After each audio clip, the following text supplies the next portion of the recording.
chose Sandy. On today's Captain Obvious news, back to you. I feel like I'm losing my mind.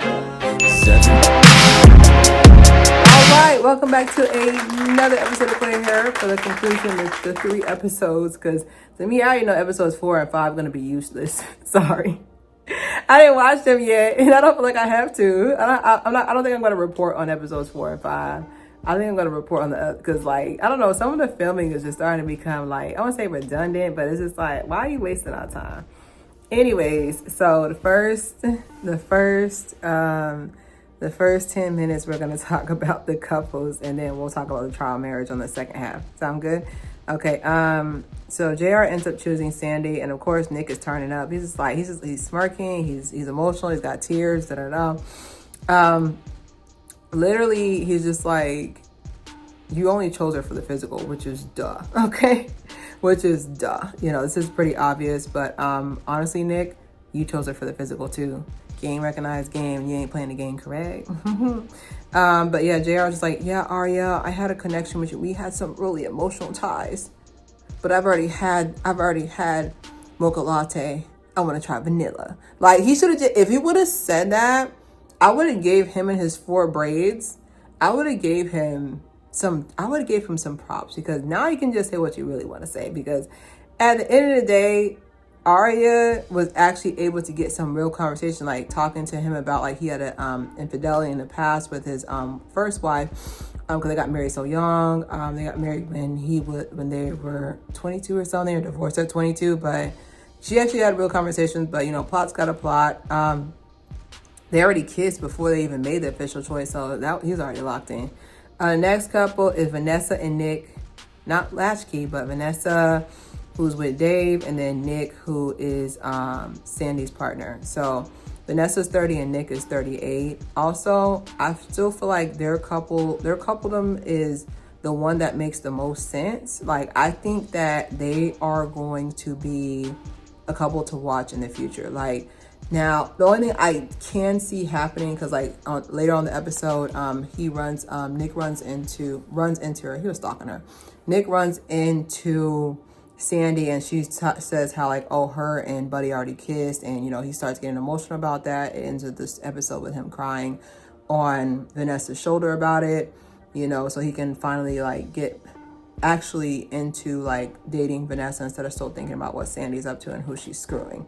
But I can say that I feel like if Nick gets out of his head, him and Vanessa can actually be a really decent couple. Now, there is that orange flag. Like I said, like, you know, with her being 30, she grown. She's not going to tolerate certain things that a 27, 25-year-old would do.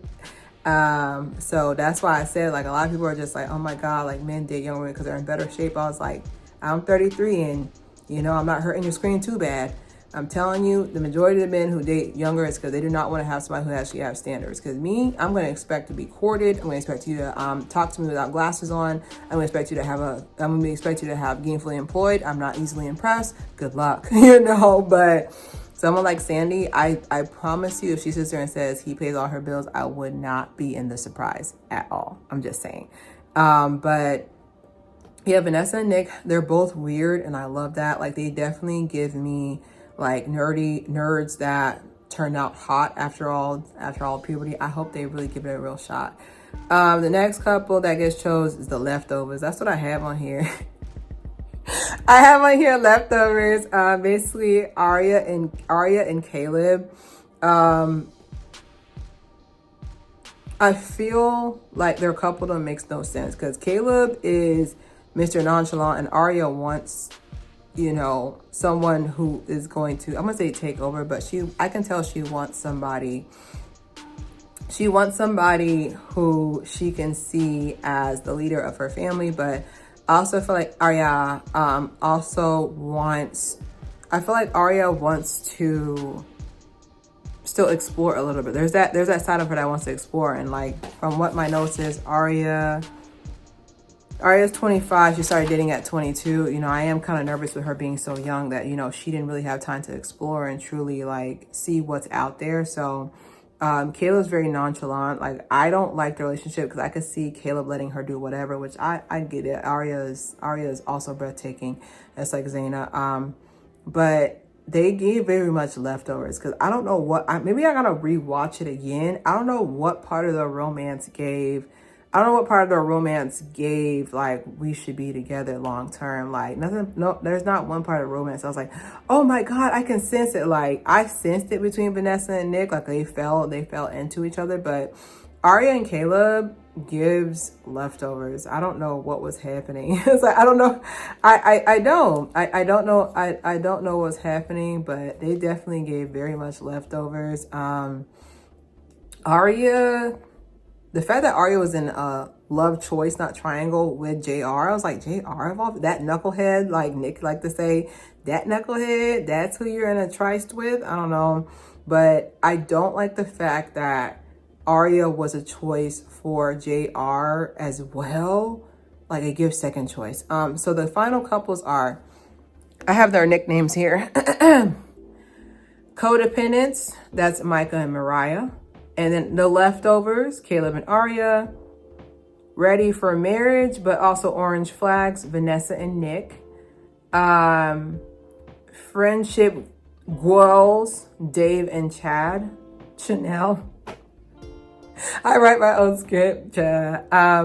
Hormones, that's JR. Basically, we learned that his name is John Richard. And Sandy, Sandra. And then we have Let's Make Our Partners Jealous, Scotty and Zaina. They have the rings again. So the trial marriage is going to be three weeks on, 3 weeks off. They have the rings, and I get what they're trying to do, but I'm also very confused because what if the rings don't fit? Like, I'm very, like, I have long, like, look, me in the marker right here. I have long, skinny fingers. Like, what if this ring does not fit? What if it's too small, it's too big? But I'm assuming it's like symbolic, but I can say out of the 6 couples I named, like, the couple that worries me the most is definitely Dave and Chanel. Like, Dave learned real quick that his market value is not as high as he thought, because he thought he was making it off with Arya, and Arya was like, what are you talking about? Like, what are you talking about? They have a couple of games that they play, like Never Have I Ever, and it's very uncomfortable. You can tell these questions are sponsored by the producers, so, you know, it's nothing organic. Like, some of these questions are not organic. It doesn't seem like something that would actually come up in conversation. So I didn't mention it because it's boring. But I can say for certain that there's something weird about the fact that I thought the premise for the show was that you find a match with whoever you find a match with. Like, the fact that it's another couple, like, I feel like that kind of messes with the experiment in itself, because, like, in a way, like, when you go there the first day, you're looking at a possible partner. You know, it's not natural where it's like, okay, oh, there you are. Kind of like with Love is Blind. Like, they kind of just, like, was just dating whoever, and then whoever stuck out to them, then they ended up falling in love with that person. But the premise of the show, like, the couple, like I said, the couple that worries me the most has got to be Chanel and Dave. Like, it doesn't give romance, it gives friendship. I have goals. And then Micah and Mariah, I can see them not doing too well because they're both, he's a handler and she's codependent. Like, the main issue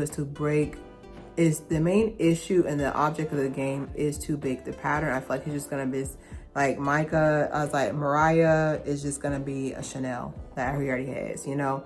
And then the orange flags, Vanessa and Nick, I actually really like them together. And then hormones, JR and Sandy, like, I don't see how they wouldn't smash the first night. Like, they're definitely gonna sleep in the bed with each other. Okay.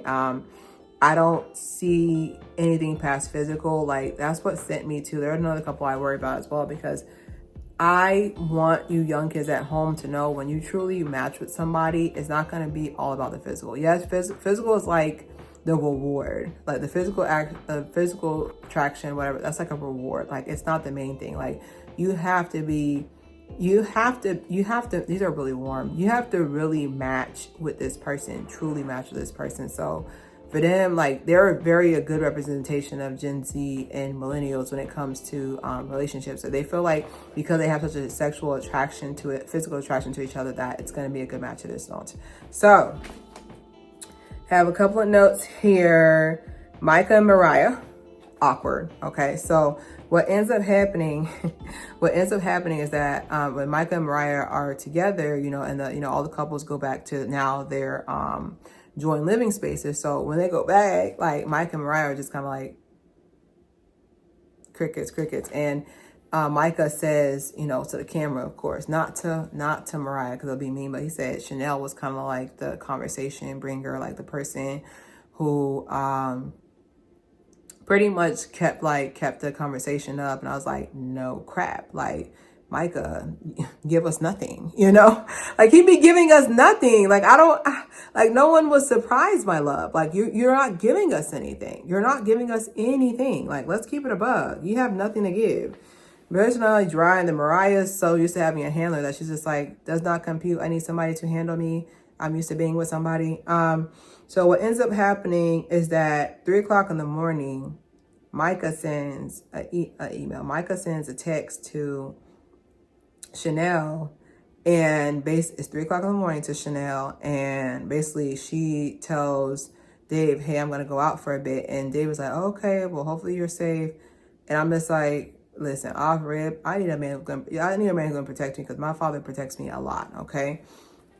So if you're gonna sit here and let me leave the house at 3 o'clock in the morning and not say nothing, you already telling me off rip you don't like me. You already, if you don't like no offense, but Chanel is I'm 5'10", 150. I could fight somebody out, but like Chanel is 5 foot nothing, probably $120. And you're just like, okay, bye, go and live your life. Like, no, like you need to be like, hey, wherever you need to go, even if you're going to see your ex, I'm going to drop you off. Like, where was the initiative? Dave just gives very much lila, like he's just here. Like he's not giving like father, like he's not giving whatever. So I wasn't surprised. I said I wasn't surprised about the fact that they went to go see her, because when you're twin flames, like you kind of feel like you're missing a piece of yourself, like with twins, they feel like they're meeting people. Like Micah and Chanel they're twin flames off rip. I've never seen twin flames before. So I'm not surprised that they like 3 o'clock in the morning, he was like, where's my other half, essentially, and this does not mean it's a romantic relationship. It means it's a codependent relationship, which would not work long term, because like I said, yes, they're your other half, but they are not your completion. Does that make any sense? Okay. All right, so Nick starts getting mad because when he went for a little walkie walk, he ran into Sandy, which I mentioned beforehand at the beginning of the episode. He ran into Sandy, and he was just like, I ran into her, and I see that she already kissed. She said she already kissed, and then I was like, first things first. The fact that Sandy told you that they kissed, diabolical. Now I know people are like, oh my God, like she's supposed to be telling the truth. I was like, I know, but baby, that's diabolical. That was definitely intention, because she could have easily said after the fact, oh, we actually kissed, like after everything. Like she wants to get into your head to where even if you try to make a connection with Vanessa, like game recognized game. Okay, I know a city girl when I see one. But she definitely gives like, okay, let me mess with his brain right quick. So even if he's trying to make a connection with her, it's kind of like when you try to move on and your ex somehow, like there's a GPS for when you about to get over your ex. All of a sudden they reach out, male or female, they reach out like, hey, how's things going? Happy holidays. I was happy when we were together. Like some fake stuff like that. I would like get them like get in their head. Like they can tell when you move on to the next person. But yeah, I didn't like that. I really didn't like the fact that like she told him that, but I also didn't like the fact that they ran into each other. It's giving cat. But overall, it's nice to see Dave get humbled, because Dave went into like, Dave is like, I have on here that Dave is in his feelings because, he's not used to Vanessa being with somebody else, and my thing about Dave is like the typical average millennial man who thinks that he has more options than he does. And I know that sounds very mean, but I don't care. At the end of the day, if you do not have a ring on somebody's finger, you're essentially saying, I don't care if other people come in and try to take you. That's what you're saying. That's essentially what you're saying. Like, you can show your, like I said, like for example, to buy a house, for you to get a house, you have to make it go to pending status by providing a letter of engagement from your lender. Like, I'm not going to put like the house is going to be off the market if you don't actually have an engagement letter. Like essentially it's the same thing. Like you're so why are you pressed about where Vanessa's at? You over here saying, oh, the first day, oh, Mariah's pretty cute, she's interesting, but she didn't like you. Your market value is not as high as you think it is. There's no equity on that hairline. But yeah, that's pretty much my final thoughts on everything. I'm probably not going to do a review for episodes 4 and 5 because there's no need to.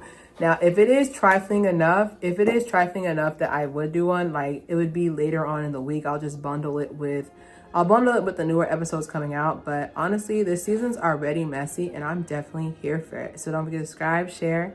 It's Haire.